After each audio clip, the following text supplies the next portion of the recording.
Hello, beautiful people. Welcome back to Black Girl Creative. My name is Alicia Renice, and I'm so happy that you are here. I hope that you're doing well. I hope that this message finds you happy and smiling and fulfilled. I hope you're able to create something while you're listening to this. I was really debating whether or not I wanted to go, video form or audio form, but I really enjoy audio. I really enjoy just talking to the camera, talking to the mic. I really enjoy not having to worry about what I look like or where my hands go or am I in frame. You know what I'm saying? Like, it's just easier for me just to talk off the top of my head. And so I hope also that this also gives you an opportunity, as long as you're not like an audio, but even then maybe, that you're able to listen to this while you create. I want you to be creating. I don't want you to just be listening to me. And I'm saying this as I say it to myself, right? I say that all the time. I have a habit of taking in so much, consuming, and I think that it's for my good, right? I'm listening to other creatives talk about their experiences, their processes, right? But I'm not creating. I'm glued to the screen. I'm taking notes, right? And so I don't want you ever to just listen to me and that's it. Like, I don't want you to just consume what I'm saying. I want you to take in what I'm saying, take what fits you and put down what doesn't, and apply what works for your art, for your creation, for your creative practices, I should say. Because everything is not like, oh, this art piece I created. It's like, oh no, I'm indulging in my creative practices. So I want you to be able to do that while you listen to this podcast, or maybe even after. For those who work in music, like myself, I can't do that. I can't listen to a podcast and make music. I have to do one or the other. And so, listen to this and then go create, okay? Okay, so today's topic, right? Your art has its own timeline. So this conversation, and we're going to get into it deeper, was inspired by Doechii. I really enjoy Doechii. Doechii is an amazing artist. The first song I heard from her was Crazy. And I really, I love rock. I love rock. I love Black women. I love Black women in alt spaces. Like, I really enjoyed her. And so when I heard her screaming on Crazy, and I'll probably do a podcast episode on that song too, but when I heard her screaming in the background, I was like, yes, this girl is fearless. This girl is it. She was so different than what I was listening to before. The artists at the time were very polished and they wanted to present a certain way, like, oh, a certain kind of pretty, a certain kind of sexy, a certain kind of reform. You know what I mean? Where Doechii was like, screw all that. Like, I am me. And I love that for her. And I love her. So Doechii re-released a song called Anxiety, which was I guess it was like a mashup or like she took the track of You Didn't Have to Cut Me Off. What song is that? Someone That I Used to Know. Okay. So she took the music from Someone That I Used to Know, right? And then she put another track on top of it, which is this speaks to what we were talking about before in a previous episode, using other artists as your runway, right? Like, using them as inspiration, but she made it her own. Like, she didn't steal the music. She took the track, be clear. But she also credited the person that she took the track from, and she made it her own. And so by making it her own, she was also honoring the person who made that song before her, right? But the song is called Anxiety, and she's talking about her anxiety, and the song was released years ago for the first time.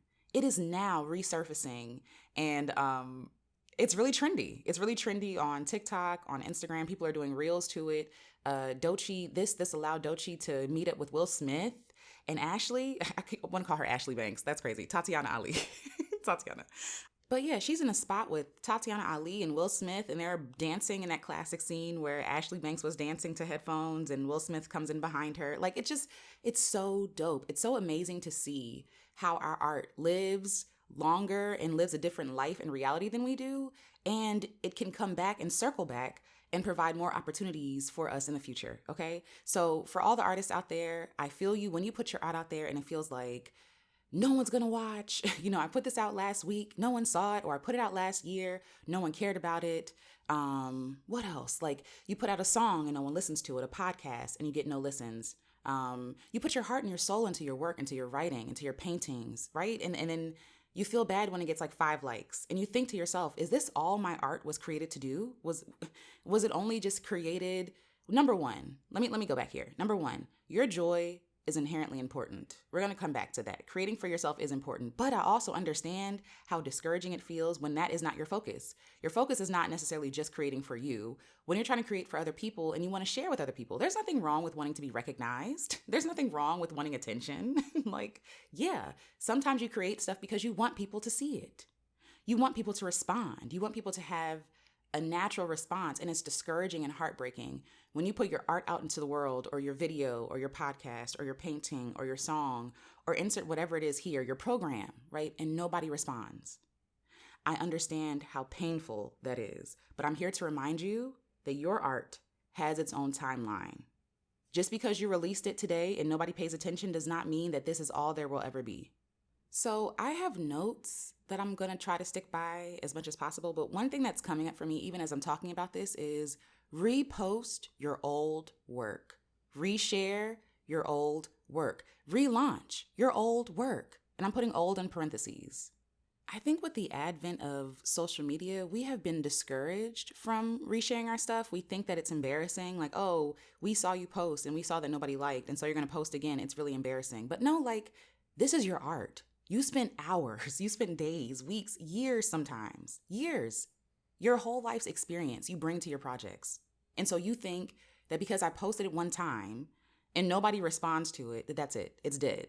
Like, no, like we have to learn as artists to have as much faith in our art as we have to learn to have faith in ourselves. Our art is not a fixed thing. It's not just some inanimate thing. Like this, your art, your creations are something that you created vulnerably, right? It's something you created intimately. It's something that holds pieces of your soul. And I know that sounds dramatic, but it's true. Like, your art is beautiful. What a brave thing to do by creating art. And so now that you've done this brave thing and you've put it out into the world and people respond by saying, I don't like it, you then turn to your art and say, I don't like you? No, like, you do like that art. You liked it before you put it out there. You liked it before someone told you it was ugly or stupid or whatever word that they want to use, right?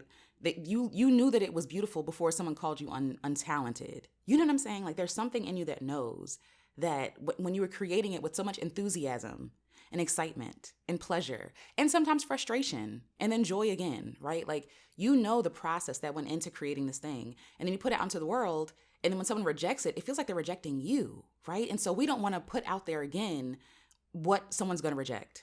We're very risk averse as humans. We don't like pain. And I get it, right? Nobody wants to keep running up against a wall.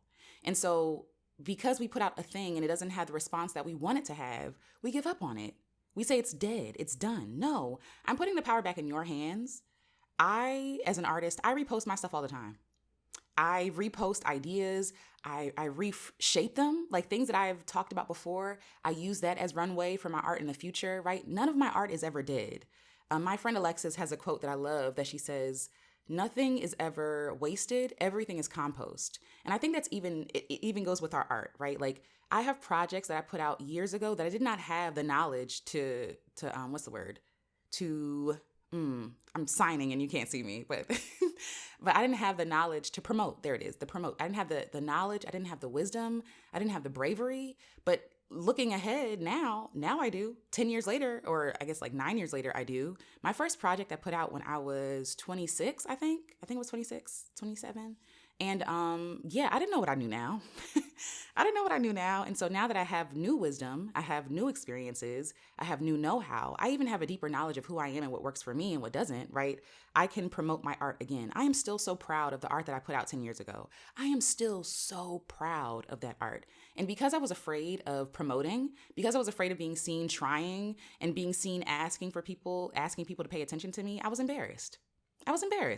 And I put out the project once and I was like, okay, that's it, and I didn't promote it or anything like that because I figured that was the end of that project. And I am now learning that that's not how art works. Shout out to Doctora Rosales Mesa. I took one of her courses. This was last fall. I took one of her courses. And one thing that she taught me that really moved me and changed my perspective with everything, is that the medicine you use to create, right? The medicine that you create, your art, your talks, your podcast, whatever it is, right? It's alive. And when she said that to me, that really gave me permission to believe what I always believed, is that my art is alive. My art is a being. My creations are a being. And they have their own missions, right? They have their own timeline. And it would be unwise, it would be unwise of me to expect to know the entire lifeline of my art when my art is going to live on beyond me. And we're going to get to that in a second. Okay, enough intro. Let's get to it. Number one, your art is a seed from a seed. It starts as a seed planted by someone or something else. Your art, what you create, somebody inspired that in you. Some art, something that somebody else created inspired you to create, right? And so we are living off of the seeds that people implanted into our soil. If we are a healthy soil, right? Somebody, an artist, will see them doing something and I'm like, oh my God, that's inspiring to me. I want to do something like that, but I want to do it in my own way. So in a lot of ways, artists who say that they are self-made, there's no such thing as self-made anything. We live in community. We are all inspired by one another. Shout out who you're inspired by though, right? But we're all inspired by one another, and our soil. Okay, it's like this. I'm a sunflower, right? And in my sunflower head, there are a bunch of sunflower seeds, right? So what I create is an expression of my flower, and then from that flower, seeds drop. Seeds drop into the ground, creating more sunflowers with more sunflower heads, therefore releasing more seeds. In this long life of sunflowers, in this long lineage of sunflowers, right? We are there being poured into by somebody else, being fertilized by somebody else, being planted, having something planted in us by someone else. And then we, in turn, start to plant things in other people. Not even sometimes intentionally, but literally just because you take up space, right? Just because you create something. You write a book, you don't know, somebody might buy your book at a Barnes & Noble or on Amazon or something. Read your book. Something that you wrote in your book stands out to them, gives them the courage and the inspiration to create the art that they want to create. That's how this works. Right? So your art is a seed from a seed. It starts as a seed planted by someone or something else. Your art is as a sunflower on full display. The sunflower doesn't just stop and die there. She creates many more seeds that will seed, feed, sprout, and grow. Your art and expressions may plant seeds into other artists' soil. Your art continues a second life. She lives on beyond what you could see and plan. So again, that idea, you wrote a book, somebody saw a line in it, and maybe that line people use in their song. Maybe that line inspired someone's song, right? Your art is still living on in that art. Your art, just like I think about my grandmother, right? And shout out to Gata Bioshun, again, a woman who is changing my life.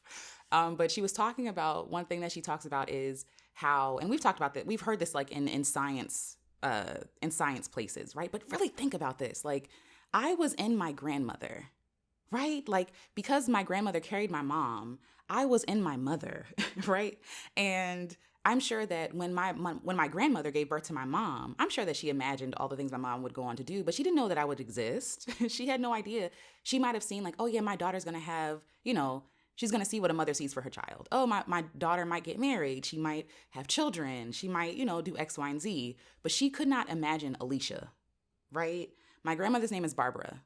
And so Barbara could not imagine Alicia, my grandmother, and I would never call her Barbara to her face. So my grandmother would not imagine Alicia. Or maybe she did. I don't know. Maybe she did. I have no idea. Grandmas are special.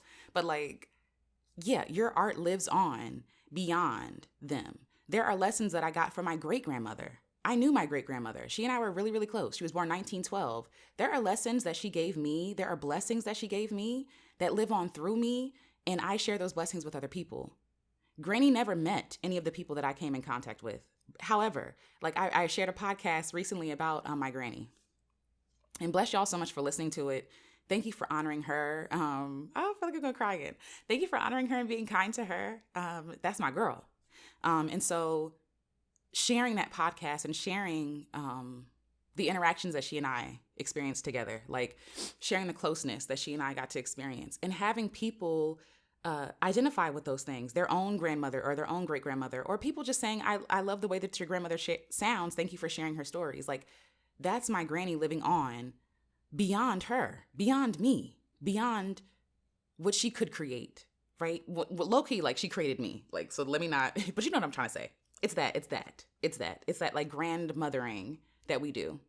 So Doechii, going back to Doechii's Anxiety uses the instrumental of another song, and she took the background music of someone that I used to know and made it her own. Your art affects others in ways you may never see. So that guy wrote someone that I used to know, right? And then she played that instrumental and said, this is the message that's coming to me though. Anxiety. Like the first thing that I can think of is anxiety, you know? And when you listen to the music is kind of off-putting a little bit, right? Like it's a little quirky, it's a little bizarre. And so I think that she got the energy from it, because even in the song, "Now You're Just Somebody That I Used to Know," right? That song is kind of depressing, but it is also like anxiety inducing. Imagine you broke up with somebody, okay? You spent a whole life with them, you broke up with them, you haven't seen them in years, and all of a sudden you see them in the middle of nowhere, right? You panic. Like, we've all felt that, like seeing a friend or an ex-lover or something, someone you haven't seen in a long time, where there is bad blood, right? that anxious feeling you get, that rise, the blood pressure rising, the body temperature rising. That's an anxiety inducing feeling. And so it's beautiful that Doechii could take that song and make it her own and talk about what the song actually feels like. It feels like anxiety. It feels like anxiousness, you know? And so, like I said, your art affects others in ways that you may never see. And it doesn't mean that your art is useless or unimportant, especially at the start. You just can't see how many seeds you've shared and planted in others yet. But you will see it. You will see it. My second point. Some art is ahead of its time. Okay? Some art is ahead of its time. Some art doesn't have a category to go in. Some art is not easily sellable because you're ahead of your time. There is no category for it yet. Because we live in the world of industrialization, we live in an industrialized world. Everything has an industry, everything has its place, everything has its category. And for art that people can't put their thumb on, it's something that's really hard for them to explain and understand. And so sometimes you are ahead of your time. It's not that your art is bad or that people don't even necessarily get it. I think humans are way more complex and way more intelligent than we put on. But these industries make us feel like we're dumb. These industries dumb us down. I'm using dumb in air quotes because I don't even like using that word. But some art is ahead of its time. Some art is released into the world and people don't catch on until later. There was a video that I put out 5 years ago, 4 years ago, 3 years ago. And it was about like how the American dream, like what it really cost me and how it really traumatized me pursuing the American dream. And when I posted the video, a lot of people resonated with what I was saying. Okay, we were here. You can't see me, but we were here. But there were also some people who did not like what I said, who felt like I was coming to destroy what normal thing that they've gotten used to, I guess. I don't know. Like they thought that I was coming for them. And in my mind, my response was always, well, if I'm opting out of the rat race, if I'm opting out of hustle culture and grind culture, what is it to you? Doesn't that make your chances of success better? Like if I'm not in the race, if I'm not in the running, but anyway, I got a comment recently, and shout out to you. Somebody said, you said this 3 years ago, but 3 years ago, we weren't ready to hear it yet. And so I just want to reflect to you that sometimes you are not wrong. Sometimes you are not awful or ugly or untalented. Sometimes you are before your time. And when you are before your time, hardly anybody supports you. Hardly, and it's not to say that nobody will, but a lot of people won't, because a lot of people want to be accepted more than they want to be honest. I mean, let's be real. Let's think about the things that we do, the things that we put down, trying to pursue belonging. We deny that we like things, and especially when we're children, right? When we're trying to be cool, just cool, boo. But when we're trying to be cool, like we deny that we like certain things, or like we play down our excitement or our enthusiasm because we want to be cool. We want to be the cool people. Adults do the same thing. We deny that we like certain things. We deny that we like certain artists. We deny that we don't like certain things. We lie and say that we like things we don't because we don't want to be ostracized. We are very social creatures. We want to belong. And so some people do agree with you, but they will never say it out loud yet because it's not safe for them to do so yet. There are people who watch from the rafters. There are people who watch and can't fully embrace whatever you're talking about or whatever they're listening to because they're not in a safe place to do so yet.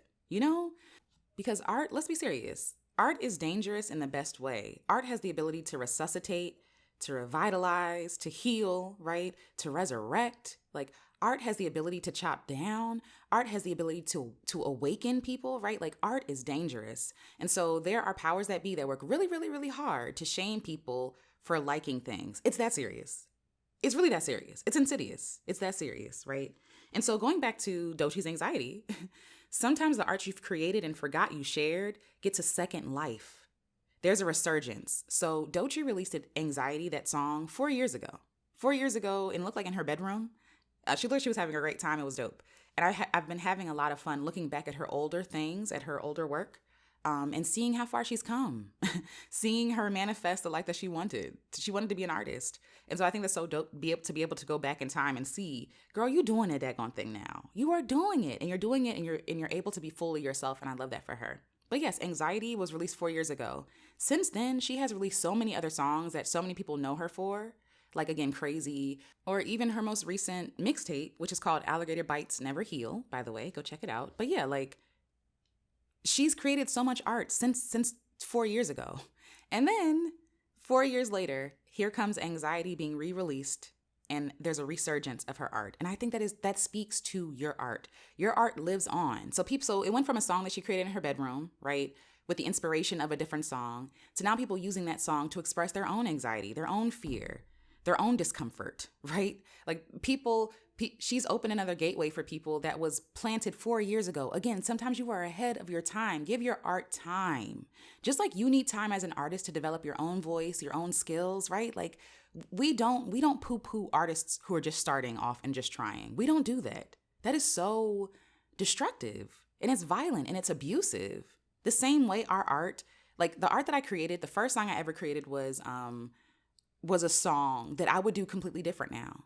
But I have no shame about that song. I love that song because that song is still me. That song still represents where I was at that time. And it brings me joy years later, seeing that song, right? So your art, yes, helps other people, but it also helps you. Revisit your art. Go back. Create a museum of your art. Create a celebration of the things that you've created. You've done such great things. Oh my God, you've done such great things. I know you've done great things. Even if no one has seen it, you have done amazing things. Your art, give your art life and space. Be kind to it, gentle to it, and watch it flourish and watch it grow into something different. Watch it, because you're putting that love and tenderness and care into it, in space, in room. When I think of me as an artist, people giving me space to be who I am, to be fully expressive, to figure it out, to not have all the answers yet, right? To not put that pressure on me. That is an act of love for someone like me. For you, it might look different, but for me, that is an act of love. And I think that our art requires that same love.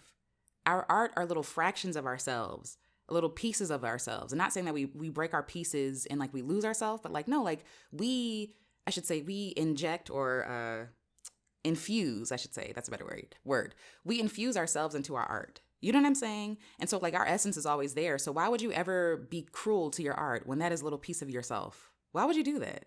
You know, like, no, like our art is dope. Even the things we never finish, even the things that no one ever sees, even the things that we released 4 years ago that it seems like nobody paid attention to. Give your art time. If nothing else, your art could be that compost. That art that no one saw, it can still be put to good use. It can still be reused, reposted. Build something on top of it. Your art just doesn't die because you cut it off the vine. It keeps living. It's more like propagating. You know what I'm saying? That's your art. It's more like propagation. Speaking of nature, so I had this orchid, and when I got the orchid, it was beautiful, it was flourishing, and then the flowers just stopped. The flowers just fell off and died. And I was just like, okay. And so then the orchid didn't bloom again for years. And when I say years, y'all, I mean years. So I gave it to my mom because she's the plant expert. And she, you know, her plants come alive, they flourish, they grow beyond. Listen, my mother has a green thumb, okay? My mother will buy a dwarf plant, meaning a plant that's not supposed to grow that big, okay? That plant will outgrow the pot it came in. It will go into another pot. It will grow beyond that. My mother will have to keep breaking down these pots. Like, she's just that good. She don't even have to try hard. Plants love her, okay? So I gave her my orchid, and I told her, I was like, yeah, the orchid, I don't know if it's okay, it's sick or whatever. And she's like, it's fine. My mother placed my orchid in the window. So again, this was years ago, okay? I went back to go visit my mother recently, and the orchid had bloomed. The orchid had not just one big bloom that I had when I had the plant. It had like 3 or 4 healthy, happy, vibrant blooms. Orchids bloom when they want. They don't bloom all the time. They don't bloom every year. They conserve their energy and bloom when they desire, when they feel the need to bloom, right? And so sometimes your art is like an orchid. She blooms in her own time, but when it's time to bloom, she is stunning. So that orchid that I had, literally, when it looked like a skinny string bean. I'm not even joking. Like, it looked like a light skin, skinny string bean, okay? But when that orchid bloomed, it was stunning. It was brilliant. It took time. It took time. It was alive, right? It was coasting. I'm not going to say coasting because I don't even know what that orchid was doing. Living its best life, okay? And when she decided that, you know what, this is the time. I have the energy. You know what? Actually, I'm happy now. I've taken care of myself. I've given myself everything. Now I can bloom. Another plant this reminds me of is bamboo. I looked up some information on bamboo because nature teaches us everything, okay? Nature is a teacher. And so bamboo has a lot to teach us. Bamboo takes 3 years to establish its root system, meaning that for 3 years, you will not see bamboo. It'll be there. It'll seem like, oh, it's not growing. It's not healthy. What's going on? What's wrong? But for 3 years, it's building its root system. It's rooting itself first. It's doing the most important work first. Before it blooms, it's doing the most important work. Then after that, it grows rapidly. Some species reach their full height in months. So imagine this, for 3 years, nothing's happening, okay? 3 years, nothing's happening. 4 years, the orchid, nothing's happening. And you think, oh, this is all there is. It's done. It's over, blah, blah, blah. Might as well dig it up and try again, right? No, that would be being cruel to what we've planted. The thing about planting is that you have to know, like, you have to be kind to plants. You have to learn plants. You have to learn their temperament, what they like, what they don't like, when they like to be planted, when they like to be harvested, when they like to be left alone, when they like to rest. You know what I'm saying? And so because a lot of us don't have the outcome that we want in the time that we want it, and I know here comes that P word, patience. I know we all hate it. We all hate it. We hate it. But it's more than just you sitting around and waiting for nothing. It's sit around and marvel. Imagine what it could be, right? When you plant that bamboo, so to speak, right? When you propagate that bamboo, I should say. It takes months, it takes years for it to root because it matters. Like, it's a big deal. It's here for a long time, not just a good time. You feel me? Like, it wants to establish itself well before it gives all this extra energy into promoting itself, into like growing itself, into being something that people can see, right? And I think that sometimes our art works like that. Sometimes our practices work like that. Sometimes ideas work like that. Sometimes we have a piece of an idea, but not the whole thing. So we create the piece and then we wonder why nothing's happening. But like, we haven't created the other piece yet to go with it, to unlock it yet. It's still creating its root system. Does that make sense? I hope that makes sense. I get really discouraged for artists because I know what that feels like. I know what it feels like to put your foot into something, your soul into something, to really mean something you say or write or create, and for it to be met with crickets. I understand what that feels like. Rejection sucks. And I think that a lot of people are like, oh, just keep posting and just keep sharing. No, I think that we have to acknowledge our humanity, okay? We need feedback. We are a people. We are a social, communal people. When we share something, we want a response. We're reaching out into the world. We're calling. We are looking for a response, right? And so I think that it's okay to honor those feelings of discouragement. It's okay to be like, it didn't pop the way I thought it was going to pop. It didn't hit the way I thought it was going to hit. I thought more people were going to show up. I thought it's okay to be discouraged. There's an episode I have on this. It's okay to be disappointed, okay? As an artist, it's okay. Stop forcing yourself to be happy when you're not happy. It's okay to be discouraged. But in that discouragement, please do not curse the seed that you planted because it's not yielding any fruit yet. Give it time. Sometimes that fruit will not be that, I guess I should say like the completion of that thing, right? Sometimes, like I said, it'll be compost used for your art in the future. And it's all a win-win. Nothing is lost. It's all compost. All of it. Here's something interesting that I found out about bamboo. Bamboo does not grow super deep. The roots don't go super deep, but they grow horizontally to form dense groves or clumps, right? And so in the same way, Doechii went about creating connections, planting more bamboo, so to speak. So she didn't just plant the one song and left it, right? She didn't propagate the one bamboo and left it. No, she propagated other bamboo next to that bamboo so that it could have an established root system to depend on each other. She didn't just go about like, oh, I'm just going to put one thing out there and that's it. No, she said, I'm going to put this out there and I'm going to be prolific. I'm going to keep creating. And then the more seeds you plant, there's a higher chance that something will sprout and seed and bloom. There's a word. And of course, I can't think about it right now.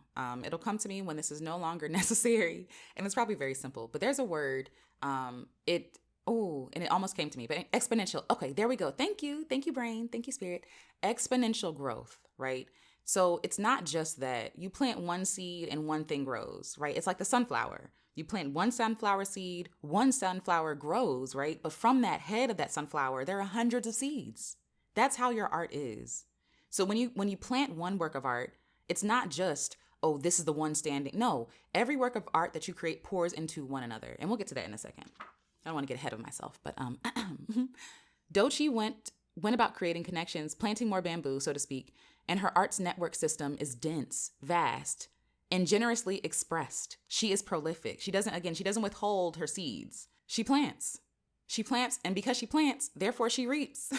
You see what I'm saying? Like, so as artists, I get it. It hurts our feelings, and your feelings are valid.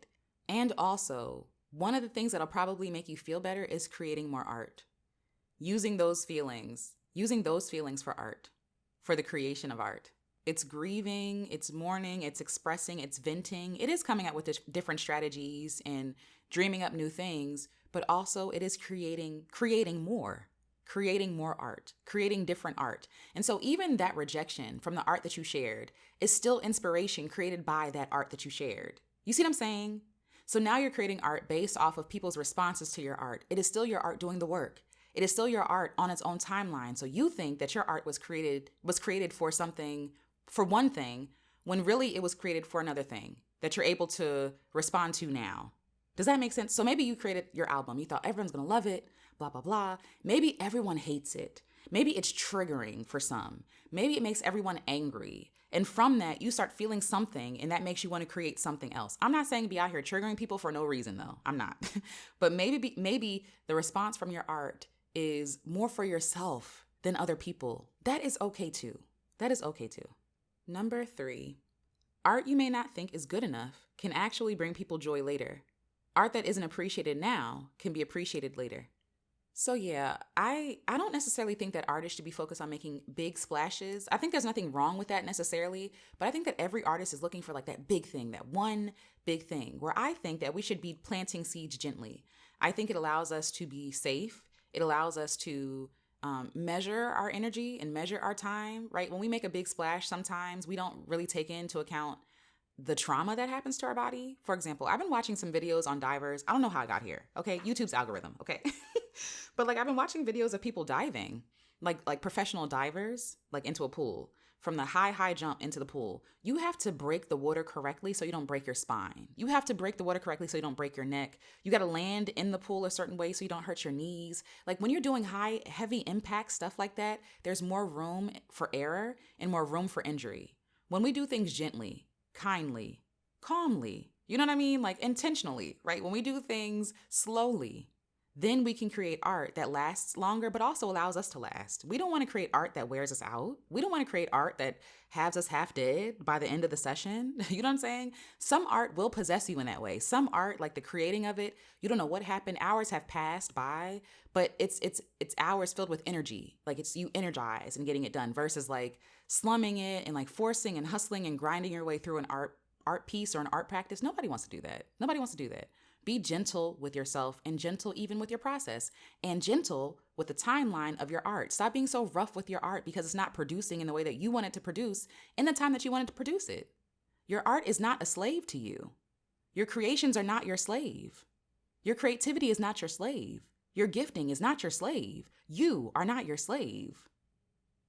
All of those things that I mentioned have life. All of them have a life of their own. I believe these are beautiful gifts that we brought here, right? But that we've been tasked to care for. As you care for your friend, inspiration is your friend. As you care for your friend, you would never like crack the whip at them, so to speak, and be like, hurry up and produce for me. Why haven't you produced enough for me? No, you love your friend because you love your friend. I think we should treat our art the same way and treat ourselves and our process the same way. We should be planting seeds gently. If we are gentle, we can be consistent. We can build an entire garden that feeds itself and a system we can eat from for years, for eons. So again, yeah, you don't want to abuse your land because if you abuse your land, it won't produce for you. You got to be a friend to the land for it to produce for you. Produce for you well. You got to be kind. You got to be gentle. You got to be courageous, okay? You got to fight to protect your garden sometimes. You feel me? Like you have to be generous. You have to give gently. Like if you were rough with your plants in the garden, they would all die. they would all die. If your plants got too much sun, they would burn to death. If it got too much water, it would drown, right? Like, you have to be gentle with yourself, gentle with your craft, and gentle with everything that you create, because you deserve gentleness. Your art deserves gentleness, especially from you. Your art came to you to brought you joy, and now you're treating your art violently? That's you repaying evil for good. We don't want to do that. We don't want to disrespect and misuse our gifting and our art. We don't want to become our own enslavers, and we don't want to become the people who enslave us. Some of my favorite artists, their art have lived on longer than they have. So I'm thinking about Marvin Gaye. I'm thinking about Nina Simone. I'm thinking about all my favorites who, during their time, they were not appreciated. When I think of Nina Simone, people came for her all the time. And now she's heralded as like this genius. Marvin Gaye, the same thing at Motown. When he wanted to release What's Going On, they didn't even want him to release it. They thought it was too, I don't know, they thought it was going to stir the pot too much because Motown was making too much money making bubblegum pop teenage music for Black teens, for really America, let's be honest, for the entire country. And so when Marvin Gaye wanted to sing about his own personal experience as a Black man in America and what Black people in America are going through, right? What poor people are going through, what the world is going through, pollution, all this other stuff, Motown, Berry Gordy and them said, nah, we not doing that. And why did they do that, you may ask? Why did they say no? One of the most iconic albums in the entire world, why would they say no to that? Because they were worried about money. They were worried about their following. They were worried about what was at the time, or what was, or what had been in the past. They were so focused on holding on to what they were creating, a distraction, right, from what's going on. You know, like dancing in the street. They wanted to continue that feeling. Oh, let's just dance across the world. Let's just be happy. And Marvin is like, no. One of my best friends, one of your people, Tammy Terrell, has passed away from brain cancer. He's depressed. He's doing all this stuff, right? And then he's looking at the world on fire.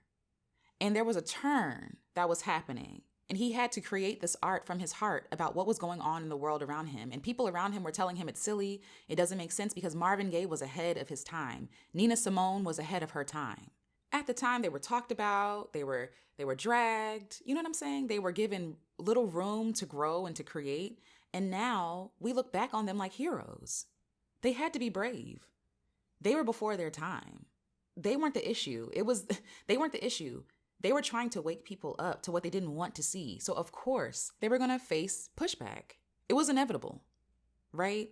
But their art has lived on longer than them. What's Going On is still a phenomenal album that people still play today because the truth that he sung about in that album when it came out is still true today in 2025. Let me look up what year What's Going On came out. Okay, so What's Going On came out May 21st, 1971, okay? It is 2025. 2025. Let's see, what is the math on that? That is 54 years. That album came out 54 years ago, and people still play What's Going On. People still play that album. That album still hits. Because what Marvin Gaye was saying was true and honest and authentic in that album. And because it was so honest and authentic, and because it wasn't bubblegum pop and let me distract you from what's really going on in the world, because it was in your face, Motown was afraid. They were afraid of losing money. Even though Marvin Gaye had proved to them that he was one of their best artists, they still didn't want to give him freedom to create and express in the way that he wanted to create and express. They wanted him to be a caricature of himself. And he said no. And I'm glad that he said no, because I needed that album. My father needed that album. My mother needed that album. That's who I heard that album from, my parents. And so now his art lives on beyond my parents to me. Marvin Gaye did not know that I existed, could not see that I would love his album, could not see the millions upon millions upon millions of people who needed that art, but he knew that he needed to create it.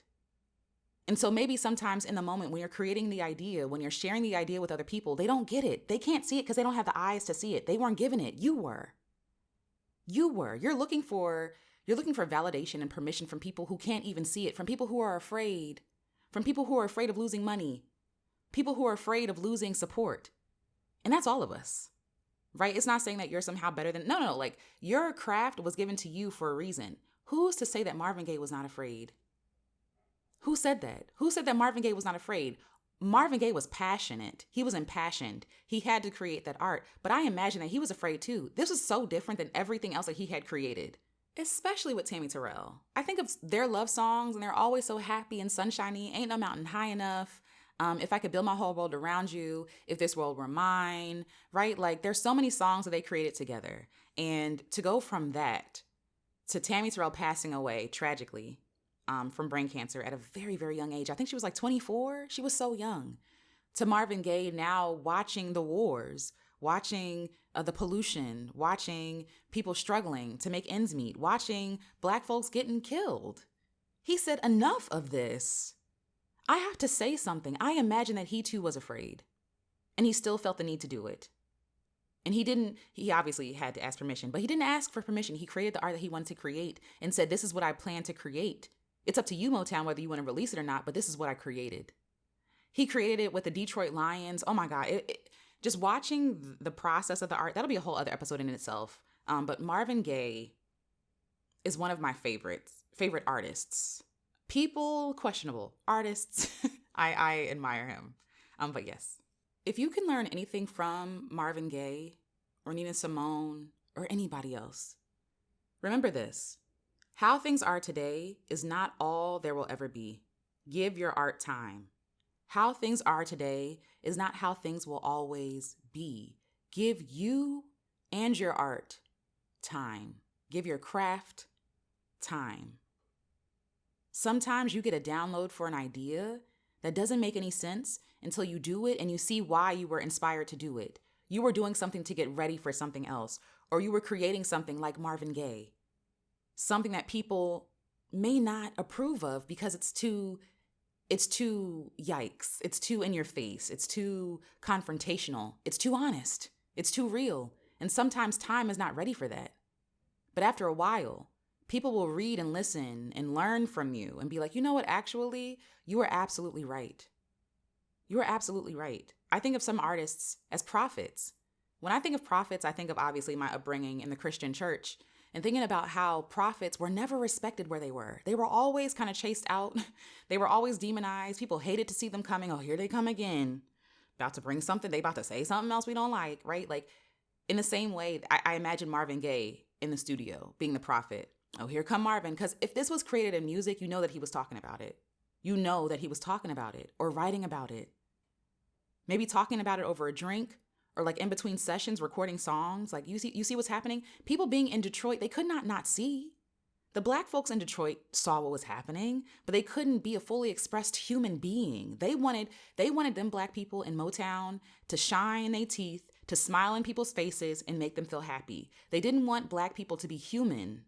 They didn't want to hear about their pain. Black people, you are here to make me comfortable, not to make me think, not to make me feel. And so Marvin Gaye was stepping into his full humanity. I want to feel. I actually have something to say. I am not here just to tap dance and sing and make people happy, make white people happy specifically. I have something to say. I have something personal that I want to share. I want to be a fully realized human. And back then in the 60s and 70s, early 70s, I'll say, that wasn't really a thing. Marvin Gaye was ahead of his time in that way. Okay? How things are today will not be how they always are. We need your art. Whatever you're inspired to create is for a reason. Please create it, even if it's just for yourself, because that is just as revolutionary, that is just as impactful, that is just as important as sharing for other people. If anything, it's more important. Create for yourself first. Create what you know you need to create, and then worry about the life that it's supposed to lead. Right now, the life is with you. This is the first life that your art lives, with you, creating it, bringing it into the world for all of us to see and experience and witness and behold and be healed by. But first, focus on yourself. Create the art that you want to create, the art that means something to you, the art that allows you to say what you want to say. Put yourself at the center. Put yourself at the center and watch how it radiates out to everybody else. Marvin Gaye was saying what he thought, what he believed, what he felt, what he witnessed, the things that pained him, and it radiated out to all of us. Because same, we bared witness. Same. Someone spoke up for us, for the people who didn't have a voice. Yeah, all this happy music, that's great. But what about all this awful stuff that's happening behind the scenes that no one's speaking out about? Marvin was that voice for the people. And that's why I feel like Marvin is so beloved today. As the world changes, as people and the earth and plants grow and mature and change, so do our creations. They are alive. They are spirits. Number 4. Sometimes what we think our art was intended for, it's not. Sometimes our art was brought here to serve another purpose. Sometimes we gotta let the life of our art evolve and express. We have to let our art become what it wants to be. Just like teenagers go through that awkward phase of like growth and like that hormonal change and everything's awful and angsty and hard and difficult, right? Like it's traumatic. It's traumatic to hit puberty. And I think that our art does the same thing. Like when you hit puberty, your body's doing things that don't make sense. It's looking weird and awkward. You feel weird and awkward. Like you're basically getting a whole new body. For some people, their body is in pain because they're growing, right? Like everybody is afforded that awkward stage in life. And so for a lot of us, there are a few awkward stages, and that's okay too. There are a lot of puberties that we hit. Our art does the same thing. It evolves into something else. Allow it to be a kid. Allow it to be immature. Allow it to be playful. Allow it to be unserious. Allow it to become, more serious and curious. And allow it to become more social. Allow it to become more socially aware. Allow it to become more aware of who it is, of who it wants to be, of who it wants to express itself to be. Allow itself to attach itself to the people it wants to attach itself to. Sometimes we try to get ahead of like, oh, who is your audience? Sometimes you don't know yet. Just put the art out. You don't know yet. It's okay. Your audience will make themselves known by saying, hey, thank you for creating this. I feel seen. Thank you, right? Allow it to go through all the different stages. I think of when I was a teenager and how awkward that was. And I'm so grateful that I had good friends. I had such good friends who saw about me, who cared about me, who didn't let me get lost in the fray of teenagehood. You know what I mean? Let your art do the same thing. Let your art be a companion to those in that awkward in-between stage. Let your art be awkward. Let your art be itself, So I found a video online called The Worst Music Video Ever. I don't think it was the worst music video ever, and I'm sure that there are millions of other videos like that, but this intrigued me. So it was a song by Terri, Janterri, and this song was released in 1993. It is 2025, okay? 1993. So 32 years ago, this song was released. I never heard this song before. I never heard of this woman before, okay? I never saw this music video before. But I saw it recently, maybe a couple of weeks ago, and I fell in love. And it was uploaded to YouTube 19 years ago. 19 years ago with the title Worst Music Video Ever. So I'm pretty sure this was probably met with judgment, right, given the title. I'm pretty sure that someone put it on the website on YouTube, uploaded it to YouTube. And that's also so mean when I think about it. Someone took someone else's art and uploaded it to their own platform and called it the worst music video ever. Someone took someone else's bravery. It is so mean. Someone took someone else's expression, someone else's likeness. It's a whole music video, y'all, with it was a budget and everything. Somebody took someone else's creation and labeled it the worst music video ever. For 19 years, it sat on YouTube, and so many people came to make fun of it. So many people came to poo-poo it, right? And I saw it and it brought me so much joy. So again, the song is called Losing You by Terri, and I'm gonna put it in the description so y'all can watch it yourselves. But I'm pretty sure this was probably met with judgment, given the title. But say what you want.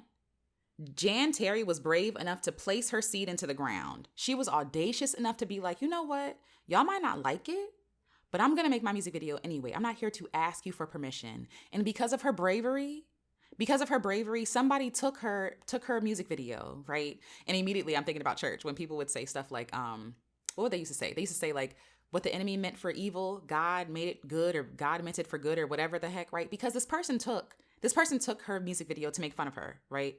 But now, how many followers she has? She has 6.1 million views. And that's as of March 17, 2025. As of March 17, 2025, she has 6.1 million views on that song. And I just found that song. 6.1 million views. Say what you want. Some people are there to make fun of her. But some people wrote comments that I really appreciated. One of my favorite being, this is from username XA9131. It almost feels like I'm talking about XJ9 for those who know. My life as a teenage robot. But this is what the person says. XA9131 says, she never thought all these years later we would be watching Legend. That was the response. She never thought all these years later we would be watching Legend with 3 exclamation marks. Somebody else commented, this is Hamilton SOL, like soul, son. So Hamilton Soul says, my wife and I found this 6 years ago, searching for worst music videos ever. And we ended up enjoying the song and sang it for a month straight. We periodically come back every year or two to revisit this gem. Okay, so in the song, one of the lines is, I don't want to lose you tonight. You're the only thing that matters, right? And so somebody commented and said, we don't want to lose you either, Jan.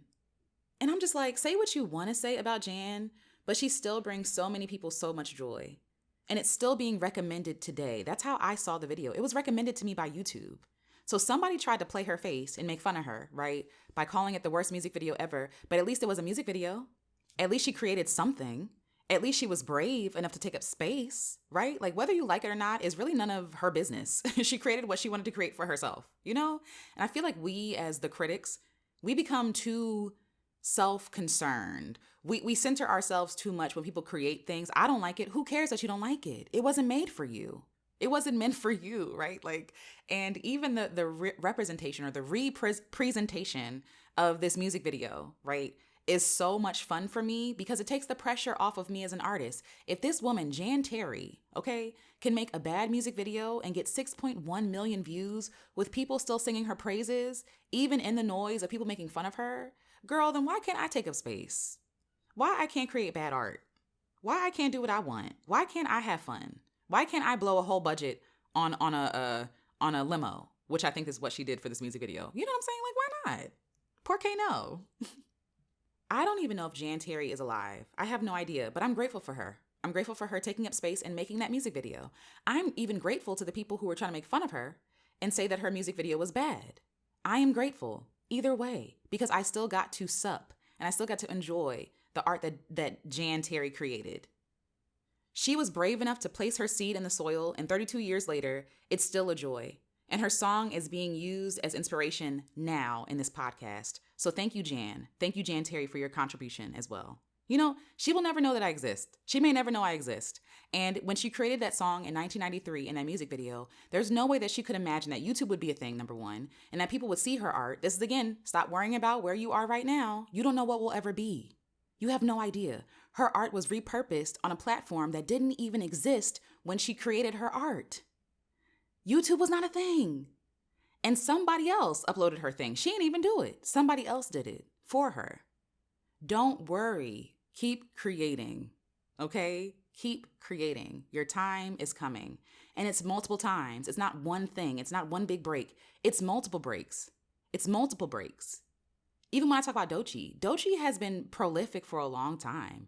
For us, it seems like, oh, it's one song and here she is. No, it's multiple songs, multiple lifelines, multiple timelines. Trusting your timeline is so important as an artist, as a creative. It keeps you sane. It keeps you grounded. It keeps you creating. It keeps you joyous. It keeps you focused on what you can control, creating. You cannot control who sees your stuff, when they see it, even if you put all the things in place, all the right titles, all the right tags, right? If you do all the right things, all the right thumbnails, all the right producing of the song, using all the right pens and acrylics and all this other stuff, markers, paper, whatever it is, you can do all of that and still no one sees your stuff, right?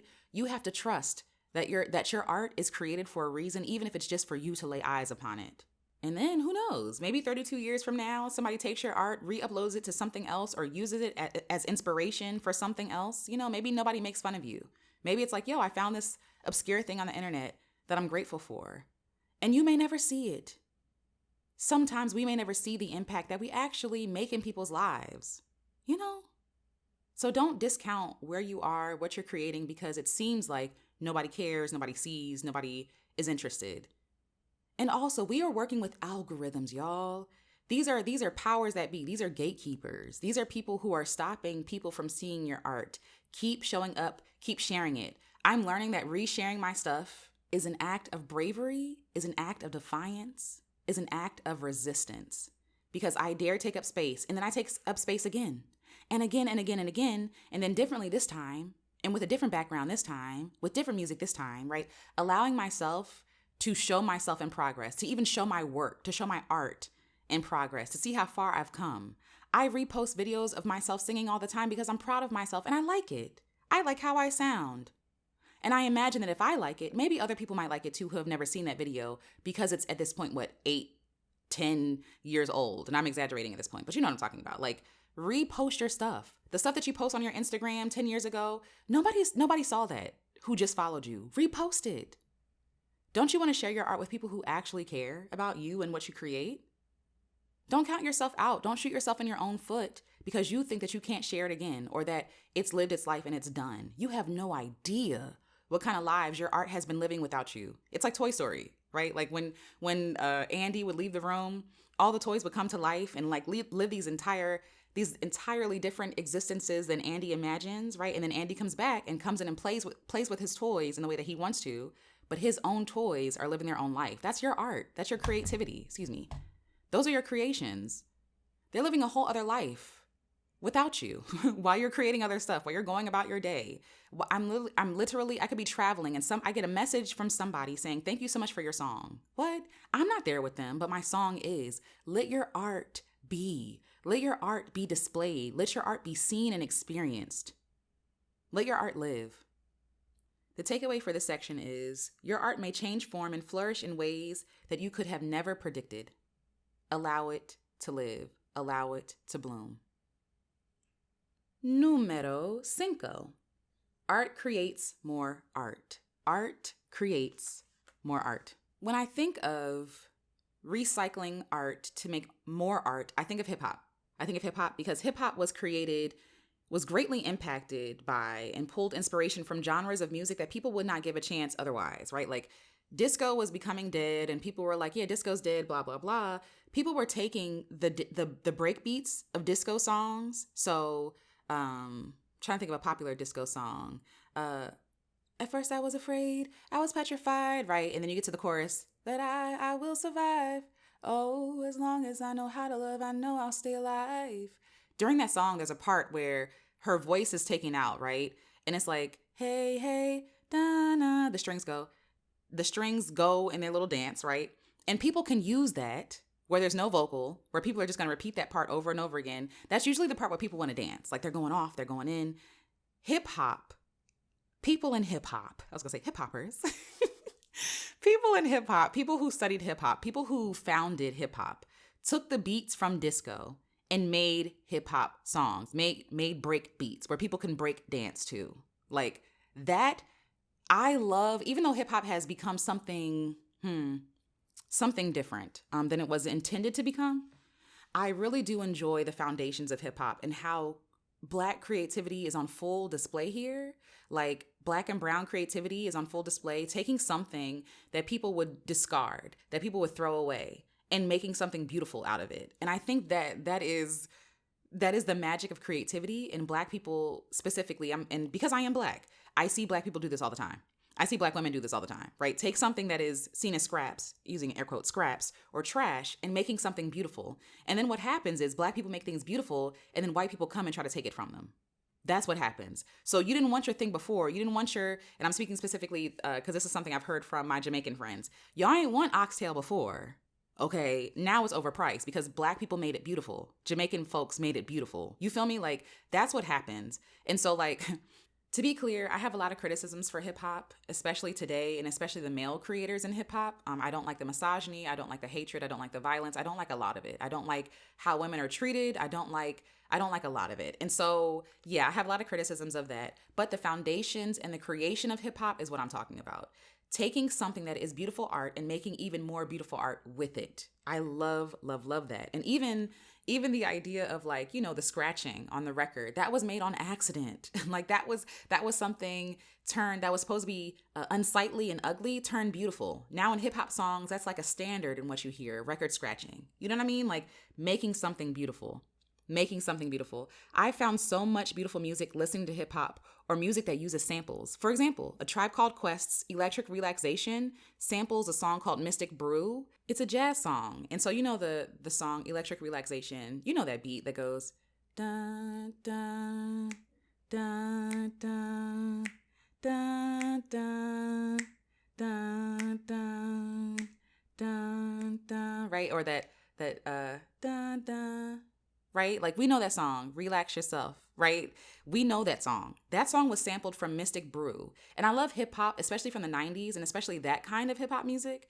The De La Souls, the Tribe Called Quests. I love that kind of music because it introduces me to even more music. It introduces me to even more jazz, to the things that they sample. I enjoy artists like Daft Punk for the same reasons. They sample a lot of music and they fuse the music together in a way that you would not even recognize these as standalone songs. That is the beauty of creation. You take something that already was, something that was already beautiful, and make it even more beautiful and make it your own.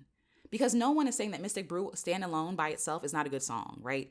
But what they did was they took that song and they added some things that made it more urban and made it more current. And I love that, right? It's not despising the art. It's not poo-pooing it and saying yuck. It's doing something in honor of. It's honoring the music that came before them and using it in a way that retells a different story, that centers them in this story. They're co-creating a world with a jazz musician. I love that. I think that is so stunning. And that speaks to the power of your own art. I love that hip hop takes music that is already good and gives it a second life. It allows it to live on through their art. It pays homage to the artists that inspire them and bring them joy. They use other people's art. They make it their own while honoring them and their own artistry, their own experiences. So it's not saying, oh, be quiet, jazz musician here. No, it's saying, thank you so much for allowing me to give voice to this thing. Thank you for giving me my voice. And in honor of you, and in honor of you allowing me to have a voice, I'm going to honor you by putting your track on my song. Thank you for inspiring me. Back in the day, and I'm sure that they still do this, people used to go to record stores and go deep into the crates to find the most obscure music to use for their creation. And I love that because it's not about chasing what's popular. What's popular already has enough juice. It's okay. It's good, right? They went to go get the art that people forgot about, the art that people never heard of, the art that inspired them, the art that they heard their parents play. You feel me? They went to go get that art and give it a second life. And I think that is such a generous gifting. I think that is so kind to do that and to pay homage to the people who laid the foundations for you to create art in the first place. That record scratching, the DJing, that stuff, the break I can't even speak, the break beats and all that stuff, right? It would not exist without disco, right? And so they know that it would not exist without jazz. And they know that it would not exist without X, Y, and Z, rock and roll, right? And they know that. They know that hip hop is a branch from a tree. It's one branch from a huge tree that Black people created, and they're paying homage to their ancestors by bringing their art with them into the current art that they're creating. I think that's beautiful. We are all building with tools left for us. The materials we use are often the threads of whole tapestries of other artists. I make the print, you make the dress. I make the melody, you add the harmony. We are all being inspired by someone brave enough to plant their seeds and generous enough to share their harvest with all of us. Even when you think your art is dead, she still blooms.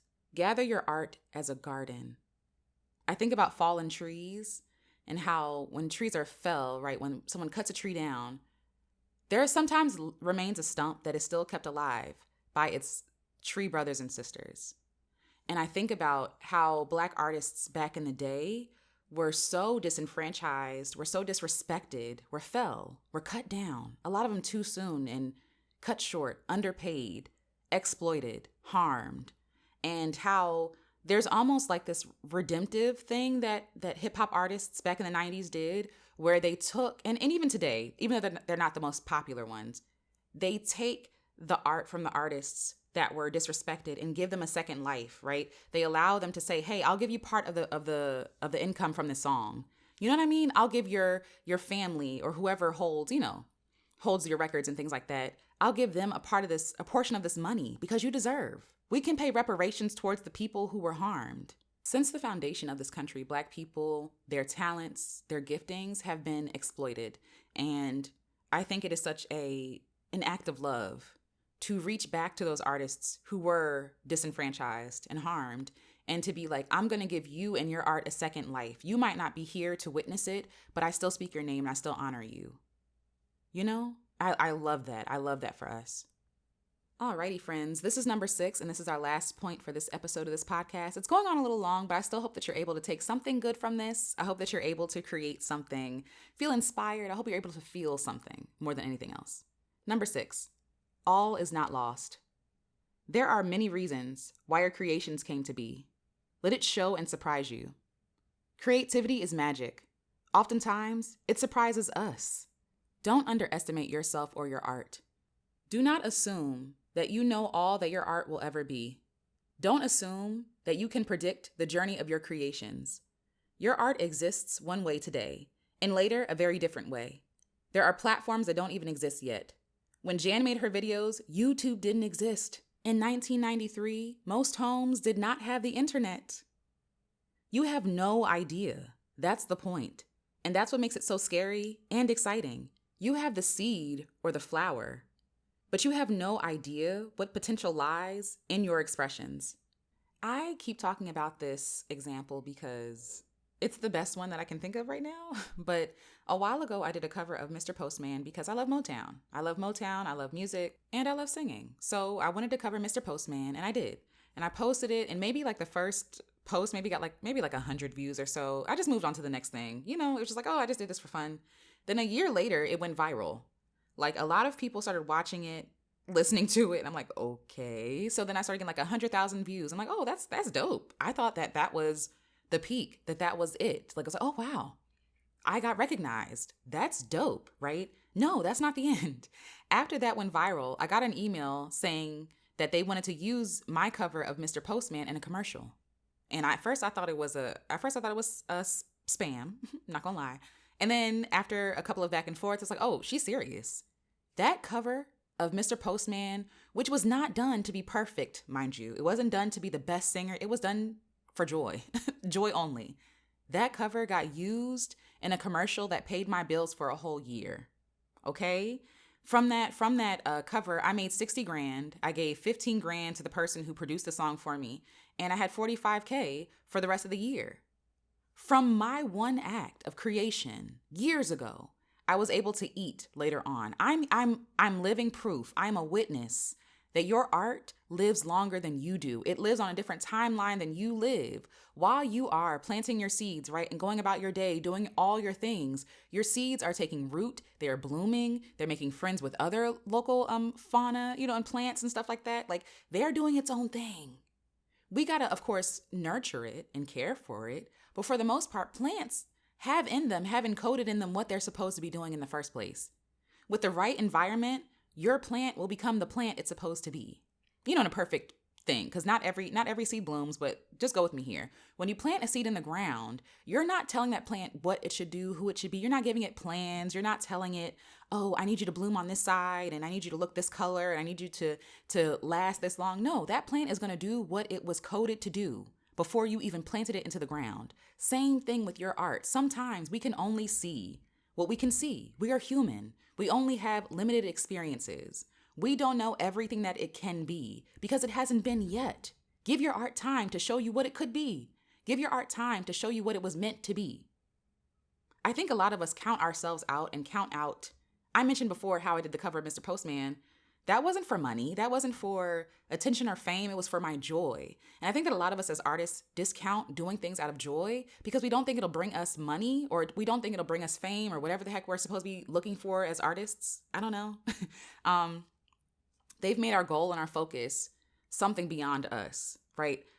Your goal for your art could be because I want to, because it makes me happy, because it feels good to do, because I wanna, because I like it. Those are valid reasons to create. It doesn't have to be some sort of reason outside of yourself. You are enough reason to do the thing that you want to do. And from that joy, from creating in joy, beautiful things come too. It's almost like, the joy is the nourishment. The kindness is the gentleness. The kindness is the sunshine, is the rain, all the things that you need to make your plant well, but your plant is going to do what it's supposed to do. For us, I think that we overstep sometimes. I don't have kids, and I'm not going to try to make this, I feel like I'm going to butcher this example because I don't have children. So it's not as simple as this. I get it. Children are way more complex, but just go with me here for the sake of this argument, for the sake of this conversation. When you have children, I imagine you have dreams for them. You imagine what they could do, who you want them to be. And then as your kid grows, your kid shows you who they are. It goes from, oh, I wonder, to like, oh, wow, I witness. Wow, okay, this is who my child is. This is what my child likes. This is the music my child enjoys. This is the temperament they are, right? It's the same thing with our art. We want to be, we approach our art from a colonizing perspective where we think our art has to do what we want it to do for us, where like our art was given to us to do what it was supposed to do in us and in the world around us. We don't know what that is sometimes. And sometimes we got to move out the way and allow the art to grow and to express itself and to be who it was destined, stuttering, to be. When you have kids, I imagine when you start to learn them, oh, they don't like this. Okay, cool. Yeah, they don't like that. Okay, cool. They don't like loud noises. Okay, let me turn down the volume. You start adjusting yourself to your kid because there's another person in here with you. They're not just like your sidekick. They're a whole person with their own personality, preferences, all that stuff. You feel me? Your art is the same way. I believe your craft is the same way. It grows, it matures, it changes, it evolves, it helps other people, it befriends other people, right? Your art is a living, breathing being. Your inspiration, when inspiration comes to you, that spirit coming to you, handing you something. That's how I feel it. Like, spirit is, take care of this. Okay, cool. Got it. And taking care of looks different for different things. But you got to be present. There is no shortcut. There's no around, there's no over, there's only through. You feel me? Like, and sometimes you got to go the long way with your art, learning it. Who are you? What did you come here for? You know, what do I like about you? You know, those be intimate. Be so intimate with your art.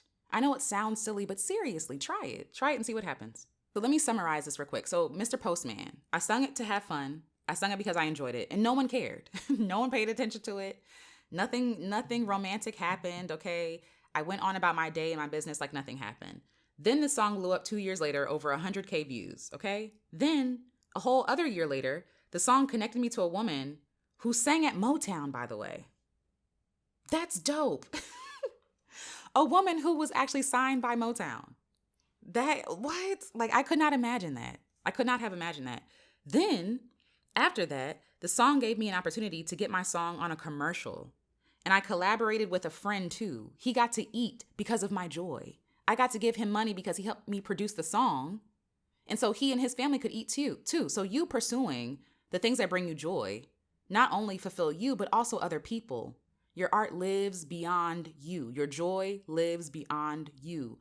Multiple people feast from your harvest. You first, right? But also other people. And I think that's a beautiful thing. And then that helped me to build a relationship with someone in commercial. That also gave me experience so that when my song gets in a commercial again, I know what to do better. I know what to do different. I know how to interact with people in the professional space, the commercial space. That gave me all the experience I needed to get started. And honestly, who knows where that song is going to take me next. But I am so glad that I listened to my intuition. I am so glad that I listened to inspiration and joy and did what made me happy to do. That's all I did. That's all that was required. Was for me to take that electric inspiration, that energy that you feel when you're inspired by something or to do something, and just did it. It did it messily, did it imperfectly, did it off key in some sections. Go to that video if you want to check it out. I'll put the link in the description. But there are people commenting, talking about how I was off key. And my thing is like, okay, girl, so what? I wasn't doing this to impress you. I was doing this for my own joy, my own pleasure. I was doing this to sing to myself, to sing with people from Motown, to imagine myself as a backup singer. That's why I did it, to have fun. And that fun afforded me opportunities I could not have planned or predicted. And I love that for me. Be careful not to despise, downplay your ideas or expressions. You have no idea how many lives lie in your one creation, one step, and one idea.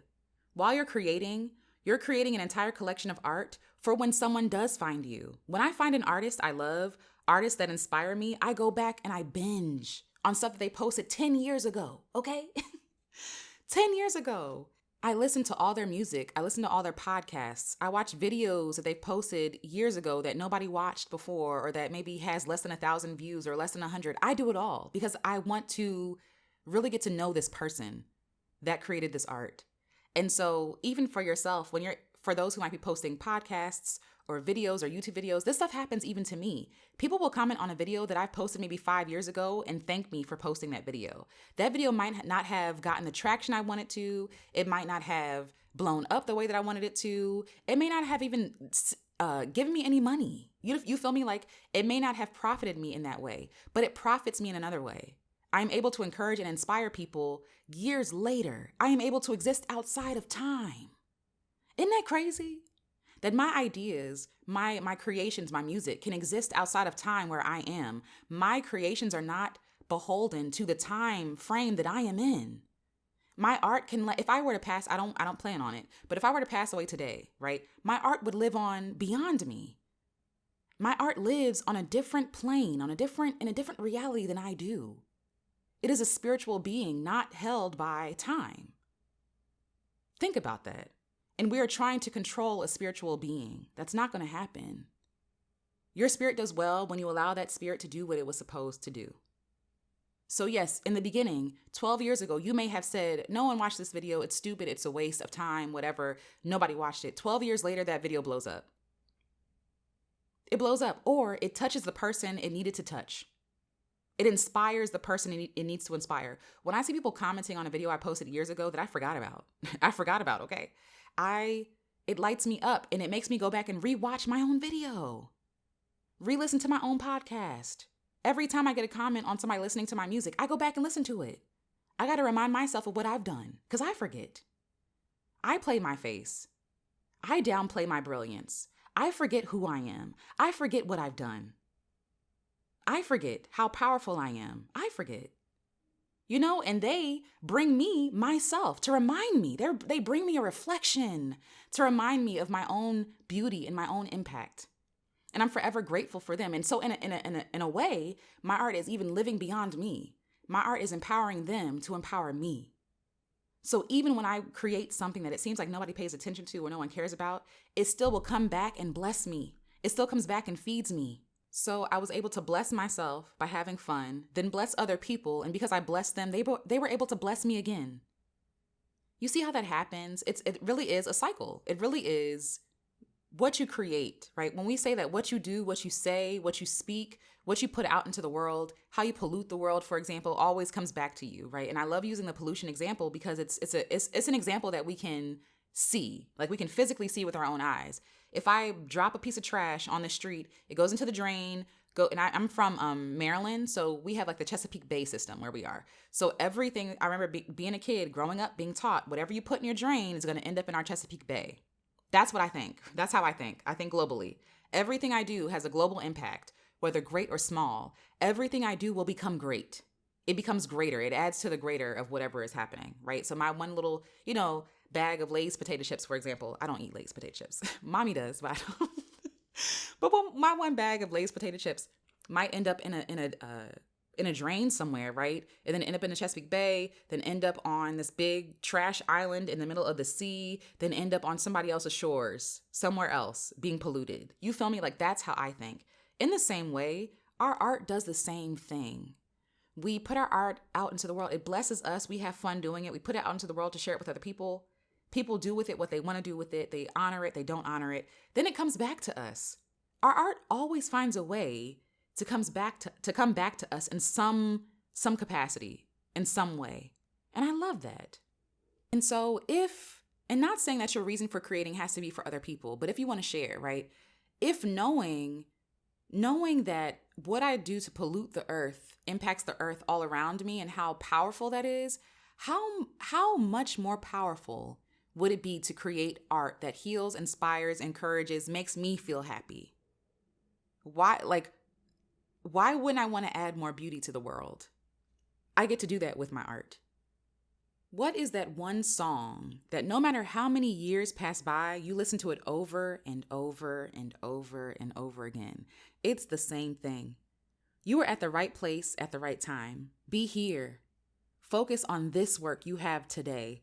Today, this moment is all we have right now, and that's all you really need. Make this moment good, and your art will live on forever. Thank you so much for listening to me. Thank you so much for creating. Thank you for your kindness and your generosity. I hope you were able to get something from this. This is not all there is, nor is this all there will ever be. There are ways that your art will grow and change that you can't even see, that you can't even predict, that you will never be around to see or witness. Your art is changing the lives of people you may never meet. Isn't that magical? Isn't that magical knowing that your art can do what you can't do? Isn't it amazing that in your absence, your art is present? Like in your creating because it brought you joy, because it made you happy, you can bring other people joy. Isn't that magical and exciting? I think that's dope. But either way, I hope that you got something from this podcast. If nothing else, keep creating because what you create matters, even if it's just for yourself. Your joy matters. Your freedom matters. Your self-expression matters. You being able to tell the truth matters. You matter. Okay? So create for yourself first. And then beyond that, share for others. And then see what happens. See what becomes of it. See what lives your art leads. Isn't it exciting just to witness it and to keep tabs on it and to follow the adventure? Like, it's almost like you get to live multiple lives at the same time. You know? So until next episode, y'all, keep creating, keep making, because what you make and what you create, it matters so much. Thank you. Thank you. I'm going to say thank you for creating. Thank you for showing up. Thank you for trying.